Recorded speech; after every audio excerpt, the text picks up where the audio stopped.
أخونا فريد يتكلم عن المسيرات والمظاهرات وحكمها يا شيخ. يعني أخي الكريم، أنا أظن فتوى سماحة شيخنا العلامة عبد العزيز آل الشيخ مفتي عام المملكة هو يتحدث عن حكم المظاهرات والمسيرات في السعودية هنا، لأن الدولة عندنا تمنع هذه المسيرات والمظاهرات والتجمعات. نعم. وفعلا يعني ما دام النظام في أي بلد إسلامي أو غير إسلامي في أي بلد في العالم، إذا كان النظام يمنع من هذه المسيرات والمظاهرات فإنه لا يجوز مخالفة ولي الأمر والافتيات عليه، بحيث تحصل يعني يترتب على هذا من الظلم والفساد والشر والمنكرات ما هو أبغض إلى الله عز وجل من السكوت عن هذا بهذه الطريقة. طيب.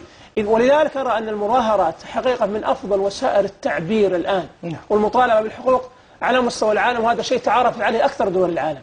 فأرى أنها جائزة ومشروعة بشرطين. الشرط الأول أن يكون نظام البلد الذي تقام في المظاهرة يسمح بهذا. طيب. فإن كان لا يسمح فلا يجوز. طيب. الشرط الثاني أن تكون مظاهرات سلمية فعلا لا يترتب عليها إيذاء أو ظلم أو تكسير أو قتل للآخرين أو ما أشبه ذلك. فإذا توفر هذان الشرطان فلا أرى بها بأسا، بل هي حقيقة من أكبر وسائل التعبير حسب العادات والعرف المعاصر الآن في أكثر دول العالم. جميل.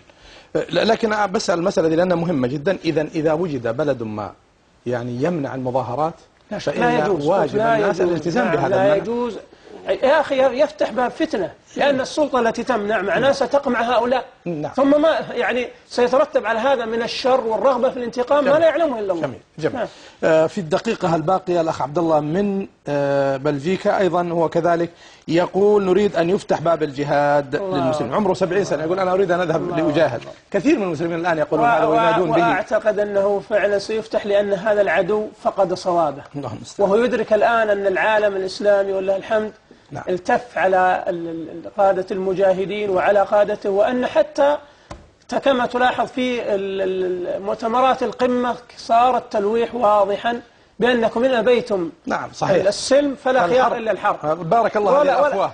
بارك الله والله. بل وبعض القادة وأقول لهذا الأخ أبشر بخير. النبي عليه الصلاة والسلام قال من مات ولم يغزو ولم يحدث نفسه بغزو مات على شعب